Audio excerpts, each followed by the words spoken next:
Good morning, everyone. We want to welcome you to America's Transportation Experience, the ACA Museum of Hershey, and welcome you to our museum live presentation with Mr. Matt Litwin. Today's program is going to be an introduction not only to the story of American station wagons, but really a review of Mr. Litwin's book, which is set to release this summer, and it's a pretty exciting subject here at the museum. We just love station wagons. So this historical progression of these station wagons, where they came from, the eras that we proceed through, Matt is just a great resource historian and researcher on this, and it's just very fitting that we have him here today. So I'm going to let him introduce himself and give you the background. But what we're going to do real quickly first is tell you what's going on here at the museum. It's a lot. We've got a celebration of 100 years of Imperial by Chrysler. We've got the Nash Owners Club here. We've got a celebration of red, white, and blue Chevelles. We have a visitation of a big brass car tour starting tomorrow for 4 days. And of course, we are the home of the Model T driving experience, which you can also find online. It's about to be showcased by our friends at Motor Week. And what we're going to do now is introduce Matt, and he's going to give you a little of his own bio, and we're going to delve right into this. We have a lot of great information, interesting slides and stuff today. So Matt, take it away. Thanks for joining us today. I appreciate it. My name is Matt. I worked at Hemmings for 18 years. Prior to that, my dad inflicted me with the old car disease. That's the first question I always get. How did I get into old cars? My dad, who's listening today, brought me to my first car show when I was still in diapers. My mom encouraged me to keep drinking from the punch bowl. And here we are today. So on my own adventure, following my life at Hemmings, and I figured a fitting way to jump right back into it is get into vehicles that we all are familiar with or loved, and we think we know a lot about, and I thought I knew about until I started researching this. So, as you can see, they're pretty much rudimentary vehicles back in the day. Go forward. Okay. At least we think they are. Express deliveries, and they were heavy duty vehicles. Sorry, excuse me for a second here. Pardon me. Started with heavy duty delivery trucks, and somebody started putting seats in them. Subsequently, they're called depot hacks, is the most common one.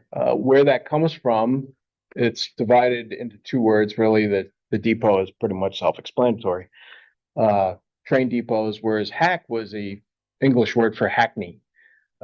This kind of took me by surprise because I didn't think it went all the way back to 1621 when hackney carriage was first used by the English in recorded history. Jitney, which we can get into in the next slide here, has a less, what's the right word I'm trying to think of here, less glamorous life. It was a slang for a coin circa 1900. So the difference between the two of them, jitneys had side-by-side, link seating, whereas depot hacks had the traditional back-to-back seating along the link. This is a jitney here.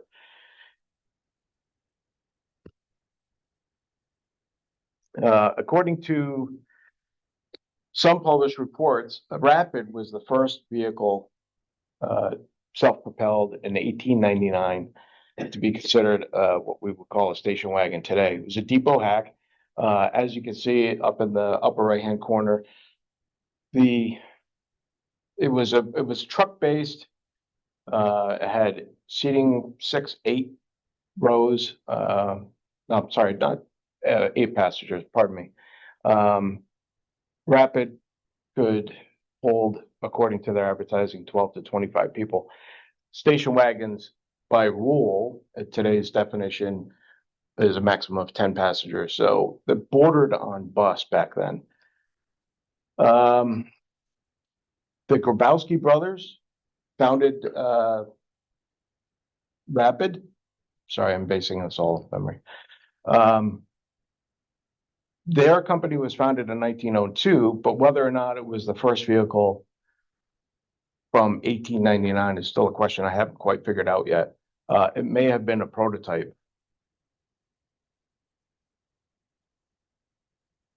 It was a catalyst for express delivery vehicles dealers to provide hotels and other businesses with moderate capacity transit options. Pardon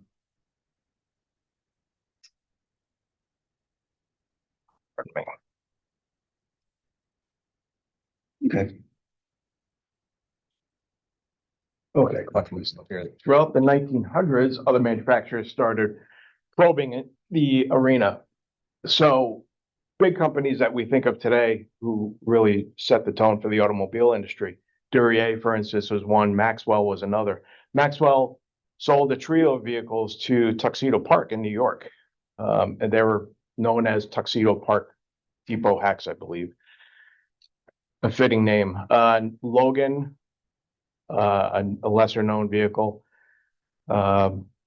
Delivery automobile style number 4. Names, as you'll see throughout this presentation, are kind of all over the place in the early days. Even electric vehicle companies like Columbia, they sold a gasoline-powered depot hack as well as Maxwell.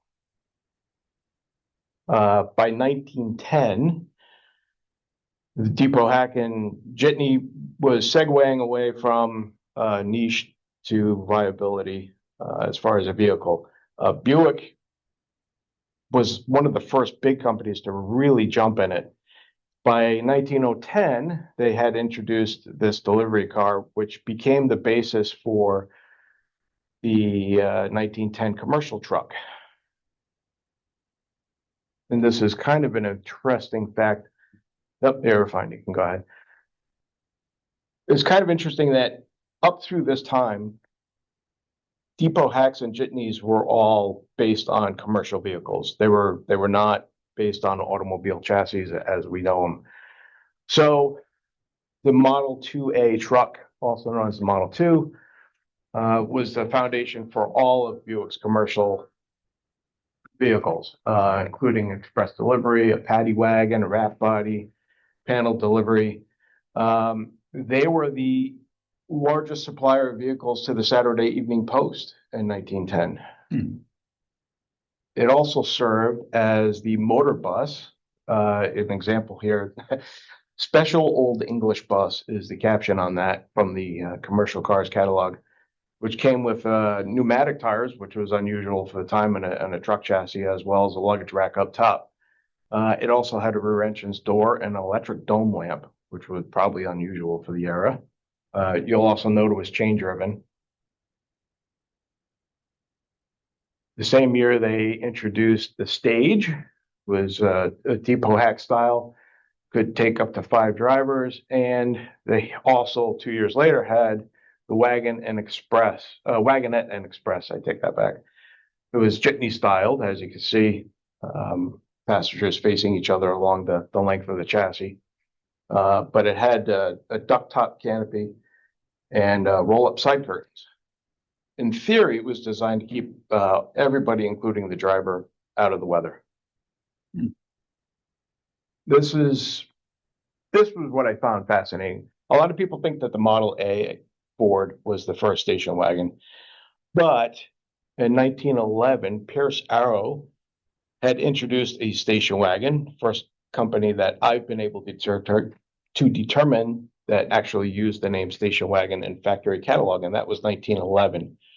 It was a rather unsubstantial vehicle in terms of design because it had a jitney seating, could take the same amount of passengers, but what was unique about it was that it didn't use a commercial chassis, but it used one of the touring car chassis from the same company. So there was nothing special to make it heavy duty. It wasn't truck based. You go ahead.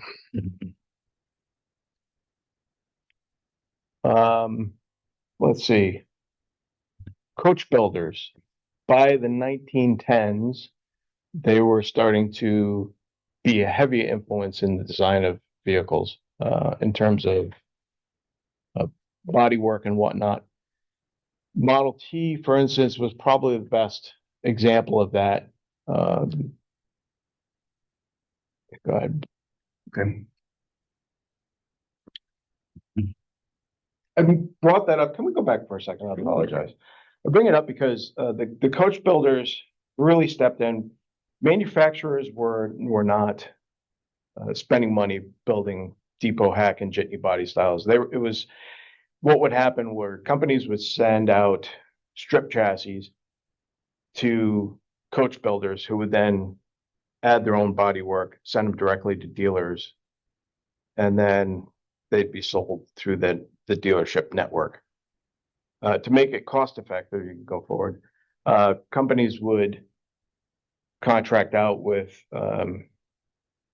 places like York and others for depot hack bodies, jitneys, etc.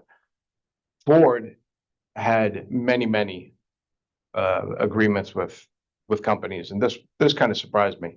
You can go forward.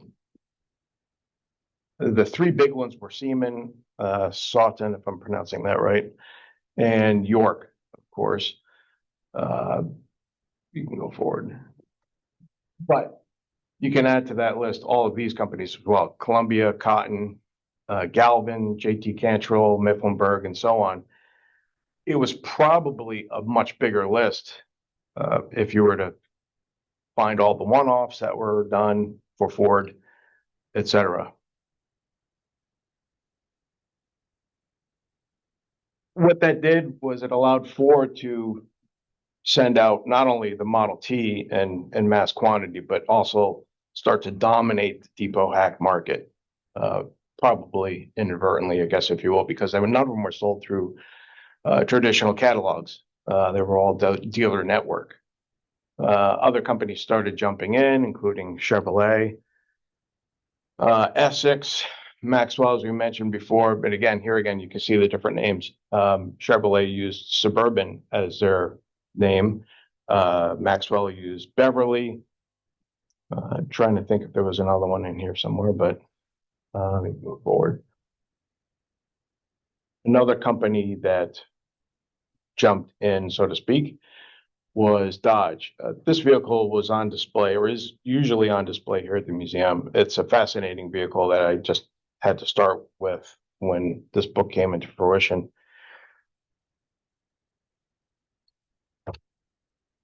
A quick note about Dodge Brothers as you read the screen here. Dodge Brothers started with bicycles pre-war. I take that back, pre-war, pre-turn of the century. And they ended up with a contract through Oldsmobile making transmissions. That's because of their machine tactics. Their father was a machinist. So they learned the trade, started supplying parts to different fledgling automobile companies, including Oldsmobile. And what ended up happening was Henry Ford, who had been racing up to this point and spending all his time racing, hadn't produced an automobile. His third or fourth try, finally created Ford Motor Company and hired the Dodge brothers to supply parts to them. So successful were the parts that when they got their feet wet at Ford, he offered them stock in the company and other compensation under the auspices that they basically stopped supplying other companies. It's probably safe to say that Ford Motor Company wouldn't be what it was without Dodge Brothers. So flash forward to 1917, they get into the commercial car market themselves, and they start sending out strip chassis. So by 1918, a running driving platform could be converted into everything from an ambulance to chemical trucks to delivery wagons, including, of course, depot hacks, or as they call them, Suburbans. This is a JT Cantrell example of a suburban body style on a Dodge.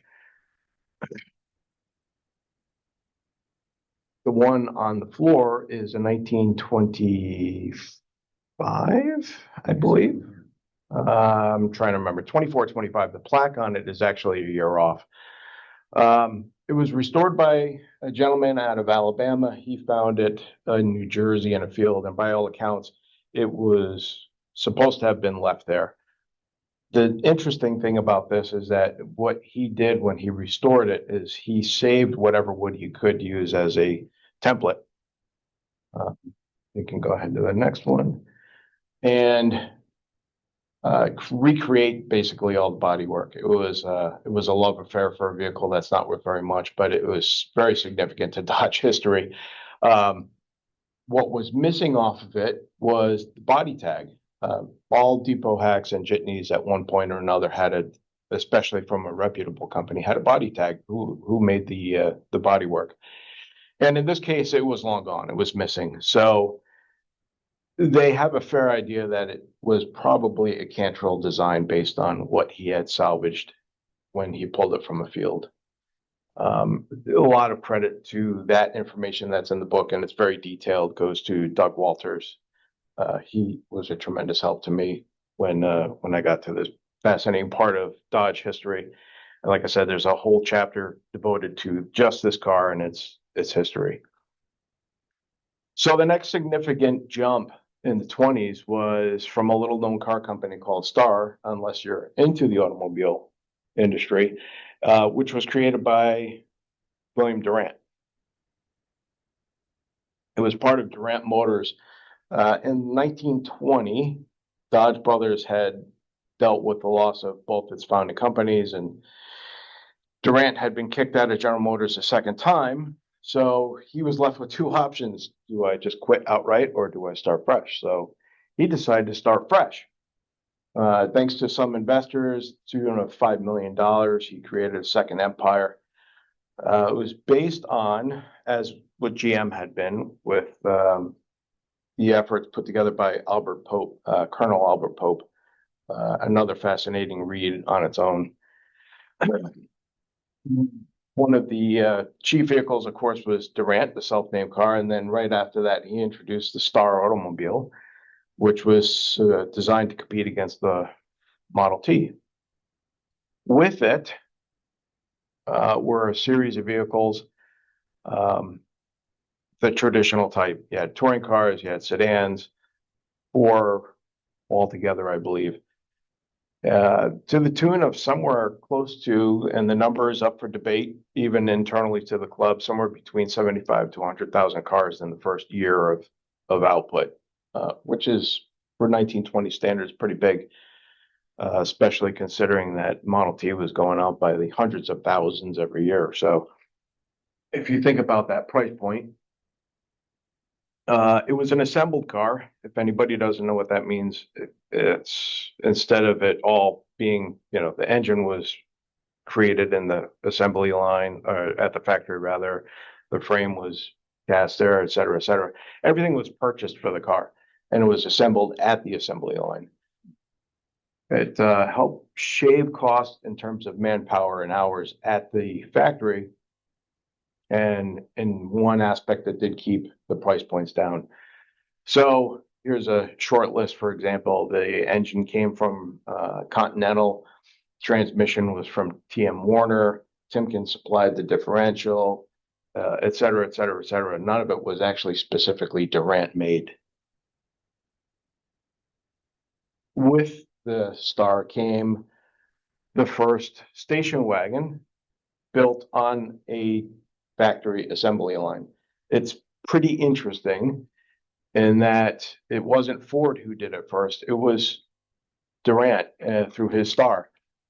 So it was a special arrangement in that the coachwork was farmed out. It was sent to the factory and applied to the chassis at the assembly line and then sent out to the dealership network. Martin Perry supplied the coachwork. there were two doors on the right side, one on the left. So for instance, the driver had to get in on the right side. 3 rows of seating, back 2 rows were removable, which would provide 54 inches of cargo space. The chassis was designed as such so that it would take an even load front to back. Nobody would, if you remember riding on the bus as a kid, you're in the way back seat beyond the rear axle, you hit that bump, you couldn't wait to get airborne. That didn't happen with this car.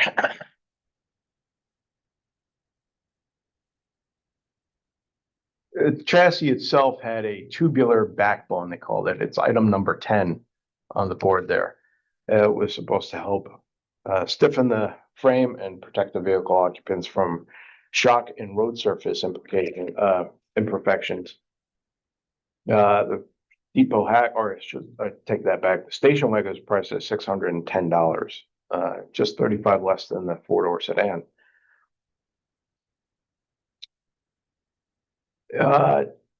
It wasn't a one-year only model either. The station wagon went up through 1928, which was a muddy year because Durant, he was suffering from financial trouble once again. He got into the stock market. His investors were unhappy with him. He started trimming things down. There was name changes and whatnot. 1928 was the last year for the Star station wagon, and pretty much Star itself. By 1931, Star was completely out of the picture, or 32, I believe. Which takes us to Henry Ford's Model A, which is the next historic leap, if you will, in station wagon development. This one is owned by a friend of mine up in Vermont. It was pretty much, it was restored, I want to say, about 30 years ago, based on my discussion with him. And again, we're not sure. The body tag was missing on this one. Even in Ford, they would attach body tags because they were supplied by 2 different companies at that time. What makes the Model A significant is that it's a complete in-house effort.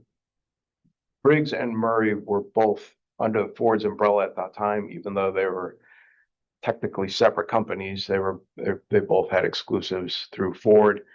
Everything came down through Iron Mountain. I am told it's a little muddy there too, because at one point there's a couple of resources that have said that Iron Mountain wasn't quite in the picture in 1929. The Henry Ford Museum says it was. A couple other people in the Model A Club has said that as well. So somewhere in there, it all came together and everything went through on Ford's own assembly line. The bodywork, the chassis, the engine, everything. And what makes it very interesting is that it made not the commercial catalog, but also the passenger car catalog. This was technically classified as a passenger car. Some more details there about where the bodywork came from. The wood itself was both maple and birch, strength and durability being the key components, and that's why those were typically the wood that was used on coachwork. What made it appealing not only was its price point, but the middle row seats, a row if you want to call them, folded flat individually or folded forward. There was as you can see, a aisle between them. If you're particularly thin, it works. And it's sort of more or less the granddaddy of second and third row seating that we see in today's SUVs. Station wagon continued to evolve through Model A, although mildly. There were some color changes, some trim color changes, etc. Some styling changes too. If you really look at the 29, 30, and 31 Ford Model A's, there are little nuances. For instance, the driver's door on the 29 has a curved arch on the leading edge, so it could clear the spare, side mount spare. That was all adjusted for 30 and forward. So the doors were all square uniformly front and back. Interestingly enough, in 1930, Ford recategorized its Model A station wagon as a commercial vehicle. And then, of course, at that point, the stock market crash had happened, which is one of, I believe, 54 recessions that have been recorded over time. And it continued up through 1931, despite the decline in production.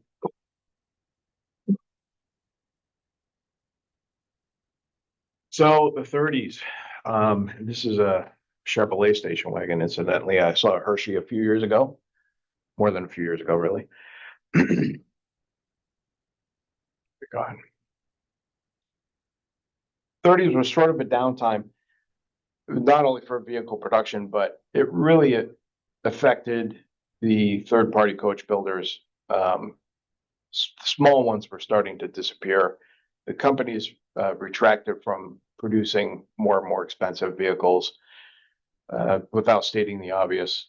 Luxury car brands were pumping out vehicles in very, very minute numbers. And the same happened with station wagons. They were a very expensive car to make, but others kept going with it. Dodge, for instance, kept plugging along. At one point, they were second to Ford in station wagon production.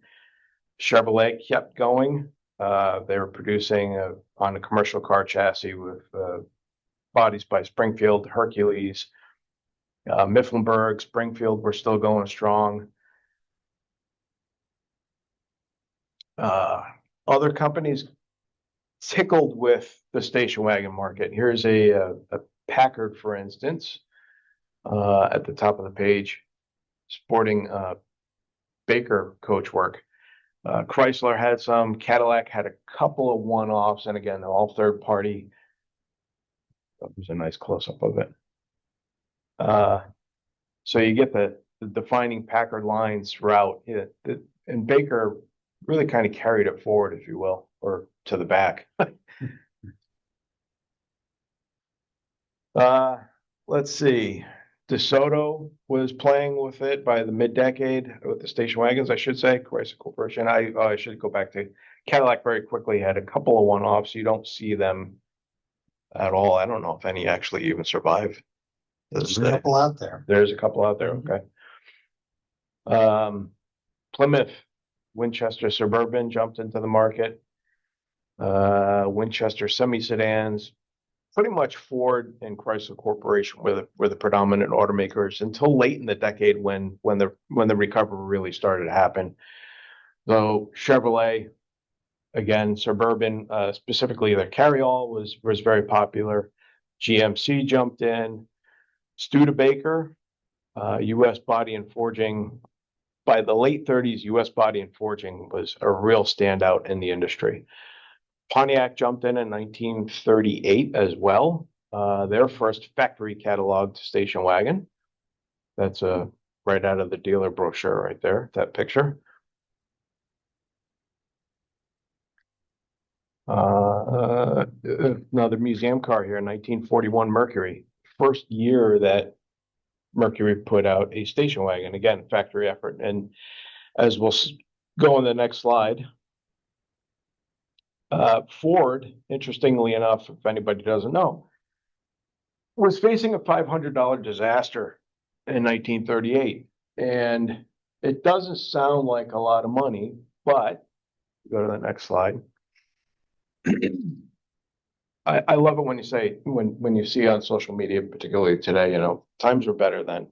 You get a house for $500 and et cetera, et cetera, et cetera. But you put things into perspective, right? So in 1938, the annual income was roughly $515. Gas was 10 cents a gallon. Annual income was just over $2,000. Cost of a new Chevy was $648. $648 sounds great today, but when you're making $515 a year, average house was $39,000. So that $500 was big, and it was the price gap between Lincoln and Ford. They had tried to fill that void with the Zephyr. It brought it down a little bit, but it wasn't enough. And so Ford's customers who were looking to trade up were going elsewhere. So they created Mercury. And it was a vehicle that borrowed heavily from older Ford designs, combining Zephyr styling with more or less outdated. I shouldn't say outdated, that's not fair. Aging Ford mechanicals. And it made for a very unique and very sellable car. One thing missing from the catalog, they started out very slow. They had two-door sedans and a convertible coupe and a four-door sedan. And you would think, well, with a four-door sedan, it'd be easy to just chop the end of the body off and create a station wagon. Mercury decided not to do that, or Ford Motor Company, until they started redesigning. By the time the 39 or 40 Mercuries were already on the roads, Ford was already looking at scale of manufacturing, sort of like what General Motors has done with Buick, Pontiac, and Oldsmobile at this time, which is they share a lot of the same components, body shell, et cetera, et cetera. So for 1941, what they wanted to do was create a platform that both Ford and Mercury could use simultaneously while maintaining brand individuality. And that's when they were finally able to produce a station wagon. What's interesting about the one here at the museum and all 41 Mercury station wagons is that the seating could be reconfigured from 3 to 8 passengers by moving things around and swapping it out. So the mid-price Mercury became a very attractive vehicle for people who were, hauling people or equipment, camping, et cetera, or a combination thereof. But they didn't make very many of them. It fell to 13th in the industry, despite it being a pretty big year in the industry. Don't forget, at this time, World War II had already erupted in Europe. Americans were getting antsy. Everybody kind of knew that at some point we could be affected in one way or another. So people were buying cars. Mercury somehow fell to 13th place in the industry. And only 2,291 station wagons were built. Perhaps it could be argued that people were saving their money by not buying expensive station wagons, but lesser vehicles in terms of style and use. World War II erupted. Everything was put on hold in February of 42, not right after Pearl Harbor, despite what some books will paraphrase.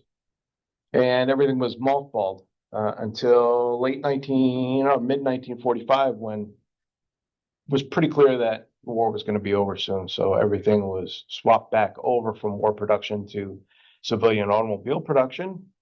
And I'll quickly go through how we have time. Okay.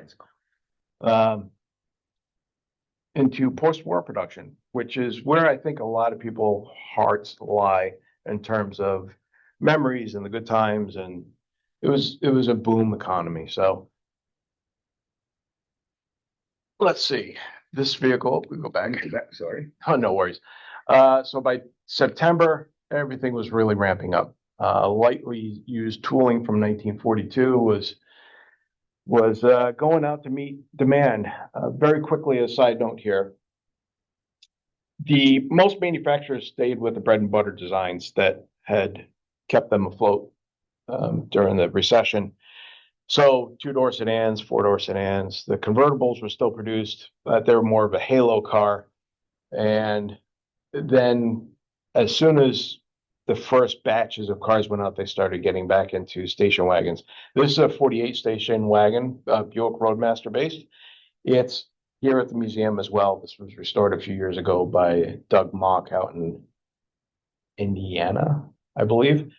He did an amazing job with it. I dedicated an entire chapter to this car in the book. He even gave me some pre-restoration photos. The back end of the car was pretty much unsalvageable in terms of wood, but there was enough there that he could make patterns out of it. Doug was a furniture maker. Him and his father had started the industry, so it kind of goes full circle. Some of the coach built companies started as furniture makers and they got into the automobile industry. So this car was a fascinating story. Not everything uniformly switched over. So Crosley is a perfectly good example of that. They decided when they relaunched their production to start with fresh body styles. They ditched their old tooling and decided to offer something new. So in 1946, they came out with probably the first slab side design, got away from torpedo style front fenders and rear fender bump outs. They also introduced, where is it? I believe it's the first all steel station wagon. Oh no. Yes, it's an all steel station wagon. Yeah. Jeep also did the same. They got back into the civilian market. They had produced the civilian version of the CJ2A and simultaneously launched the unapologetically named station wagon. There's nothing fancy about it in terms of a name, but it was all red. It was the first all steel, I believe, on a passenger chassis rather than commercial. So it too was significant in a way. It did not feature any wood. As mentioned, it had simulated birch and mahogany. And the front fender, the front end of the vehicle was painted red. Later editions were painted blue. I still take that back, maroon, not red.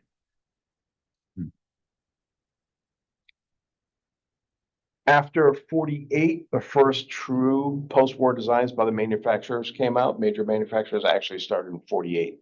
Oldsmobile and Cadillac, I believe, the first. Everybody else followed in 49. They're uniformly summarized as a class of 49. And as stylish and revolutionary as they were, the Tri-5 era is probably the best remembered of the decade. Just, it was racy. The designs were chiseled. You had the second coming, if you will, of muscle car era. If you go back to the 36 Buick Century, or before that, the Stutz Bearcat. By 1957, you had elaborate fuel injection systems. Anyway, I'm getting off topic. 1956, my dad and I always thought were probably the most refined years, the refined year of the Tri-5 era, where it was sort of racy, but with a silk glove. Everything was just delicate, fast looking, etc. So Buick, being one of the companies, then had an interesting seating arrangement where it was a 2/3 seat divided in the middle row. So you could fold it flat into two different configurations to haul both kids and some fishing equipment, or a lot of camping and fishing equipment in one kid. Whatever the combination, this car was on display at the station wagon exhibit. It did not have the folding seat, unfortunately, but it was a neat vehicle nonetheless, and it showcases what people were doing with these by then. The outdoor movement had really taken root. What Henry Ford had loved doing, everybody else followed suit. It wasn't just full-size vehicles either. By the 50s, the compact car market had really taken off after a lot of struggle from a lot of other companies, Playboy, for instance, Keller, even Crosley. But Studebaker succeeded, as did Nash. This is a Lark that was on display here. This is a first-year Lark. This also has a dedicated chapter between Nash and Studebaker that outlines the whole post-war history and how both companies got into the wagon market, and how both made it successful and stylish to own a compact and a compact station wagon. Of course, what that did was it made Ford and General Motors and Chrysler Corporation jump up and take notice. At least that's what we think in terms of general outlines. So one of the chapters I focus on in the book is that Chevrolet actually started looking at the compact car market as early as 1946. And that was a slow design that led to the Corvair. Plymouth took its first tentative steps in the late 50s, as did Ford with their designs, of course, which led to the Falcon. And the Falcon Standard and or Deluxe line station wagons.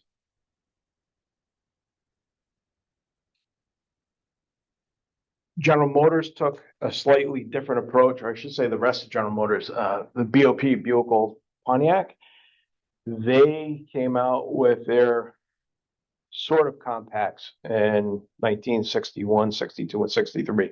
They were a little bit longer than a traditional compact in terms of definition, which would be the wheelbase. They're more of a mid-sized car. It wasn't defined as yet, but by 1964, when those three divisions redesigned to what became the true A body, this was the result. An explosion of the mid-sized market. I ended the book with a 1967 Buick Skylark Skyroof Sport Wagon. It is one of two cars that General Motors created with the elevated roof design. Oldsmobile called theirs Vista Cruiser. Everybody knows I'm pretty much a Buick guy, but the car itself is very, very interesting in terms of body style. So the design initially was, let's add some windows so that people sitting in the back two rows can get some more light in. But there was a significant aspect to it, because what it did is it turned an 87 cubic foot hauler into a 100 cubic foot hauler.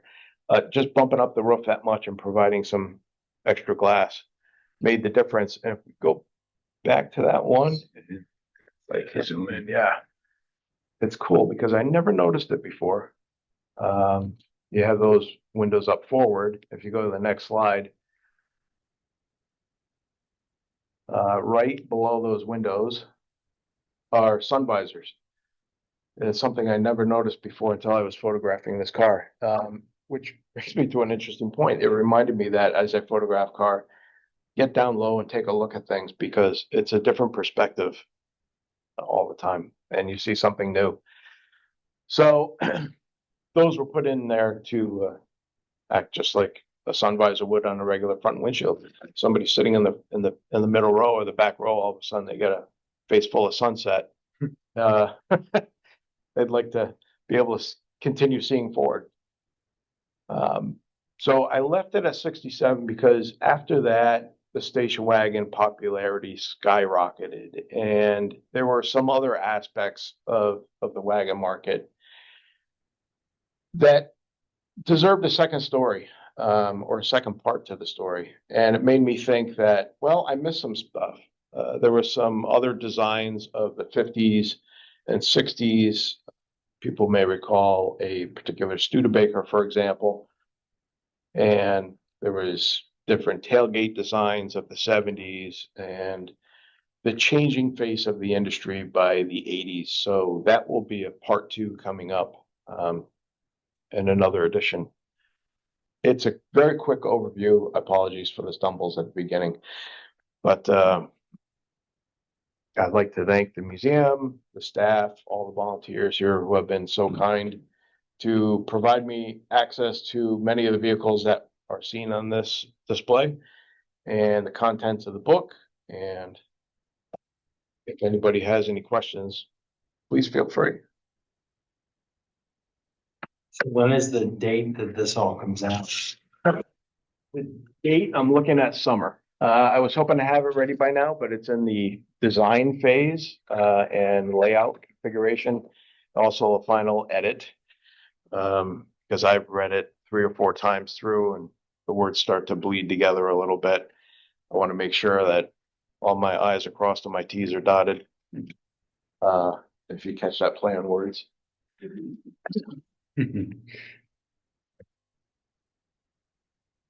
No, I have a question. I'm watching the evolution of the station wagon, and I'm seeing, in the era of the 30s or so, there were a combination like pickup trucks that were, as the as you made a station wagon, you take that off, and now you have a bed back there. You now have an El Camino type of thing. And I just wonder the impact of the station wagon development and how the El Caminos that came out in the 60s and whatever. Actually, before that, it came out in the 40s. They did come out before that. That was sort of a different evolution. So that goes to our friends down in the land of Oz, the farmers who couldn't afford a truck, they couldn't afford a car. So they blended the two together and they called them utes for utility vehicles. There have been a few that have showed up at the different AACA events down here and whatnot. There's a gentleman in the upper central New York who has a few of them. So the ute really wasn't so much a station wagon as it was a truck. Still hard, it was still done on a car platform though. I think Morano has a Packard that has, I know he does, that was, whether it was produced or made for him or whatever. It's kind of cool looking, and it is a cool combination. And it just makes me think El Camino. Right. Yeah. They did, some were based on truck chassis, others were car chassis, absolutely. You think of the GMC Sprint, Sprint, for an example, you could get it with a 454. You could even get a Ranchero, 57 Ranchero with an F-code engine if you were savvy enough with the order sheet. Then one last question. Being a former industrial arts teacher and woodworker of sorts, the whole idea of building doors with wood versus the pressed out metal, that kind of let that craft kind of go by the side because you had more something durable. When did that? What was the years that kind of phased out? When that phased out, that's I outlined the book. That 48 Buick, for instance, you would think that by 1948, most of it was just wood overlay on metal. It wasn't. On that 48 Buick, they cut holes in the door. Or actually, I take that back. The door was all wood and metal was attached to the wood framing. Buick was the last company to use all wood, both in terms of structural and visual appeal. Ford continued, they used wood framing, just framing with an applique in 54. I think 55 might have been the last. It was 53. 53 was the last year Buick used wood at all, either an applique or in real application. In the 50s, they decided that two tones were the thing. So somewhere in that period is when everything rapidly changed. Less and less structural elements. Packard, for instance, only the back end was a structural element around the tailgate. The rest of it was just appliques and wood framing. There's a question online from Kirby asking if you know a direction on the name of a coach builder in York or Columbia, and they also mentioned Mifflinburg, and who that coach builder was, because I guess Classic Woody's website just kind of mentions the town or the city where it was located. I think there was a Mifflinburg. Mifflinburg, yeah. Which I think was nearby here, wasn't it not, Bill? Not too far. Yeah, I don't remember the name. They all used the name of the town they were in. Yeah. So Columbia Body Company was Columbia. Yep. York Hoover was York, and Mifflinburg was Mifflinburg. Yeah. And they weren't like Cantrell or Hercules or something like that. They were named after the town the bodies Right. were built in. Ionia was another example. Ionia was another. Right? Yeah. That was the town. Yeah, exactly. And interestingly enough, even go back to that 48 Buick, that brings up a point I missed, apologies, that a lot of books that you read, they say that Buick was contracted through Ionia, and in Doug's research, in 47 to 48, those 2 years only, the bodywork was done by Hercules. And it's something that's been an oversight in all kinds of book publications, including the one I like to joke about. I call it I shouldn't. I'm gonna bite my tongue. It's a post-war book. It's been mass produced. It's repeated all over the place, and it's a continuation of the masterpiece that was done by Clark and Kimes. So I guess I just did mention it, but anyway. We have our award to give out to Vicente Saviano from Spain. He is a visitor that always connects in here. So we like to use him as the example that our discussions do get worldwide recognition here. So we're glad to see him. I don't know what time of the day or night it is, but he's very vigilant and always connects here. So it's great to see him. Any other questions in house? I'll take another moment to thank Matt and all of the knowledge and education that he brings to us on this subject. I find it fascinating. And I think everybody that did or didn't join today will too, because we're going to record this and put it onto our YouTube channel. All you have to do is search for America's Transportation Experience or AACA Museum of Hershey. You will find us.